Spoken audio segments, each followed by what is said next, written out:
sul monte degli occupati, sul monte di quelli che lavorano, in Veneto ci sono 678.000 dipendenti interessati all'articolo 18, 3,2 sono le imprese, 12.800 circa, e in pratica interessano un buon numero sia di imprese, un buon numero anche di dipendenti.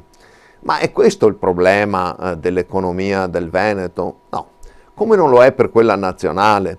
Per creare posti di lavoro non bastano i decreti, bisogna che la gente o si esporta o viene consumato il prodotto quando è immesso nel mercato interno, perché gran parte delle piccole imprese lavorano per il mercato interno. Se non avviene questo, è bene avere delle regole più giuste, delle regole più funzionali all'economia di questo paese e del Veneto in particolare, quindi è bene cambiarlo, ma attenzione a farne una guerra di religione, attenzione a farne un tabù, perché il vero problema perché si creano i posti di lavoro non sono i decreti che pure sono utili, ma è l'economia stessa, cioè i consumi, soprattutto i consumi interni. Questo almeno per le piccole imprese, ma il Veneto è terra di piccola impresa.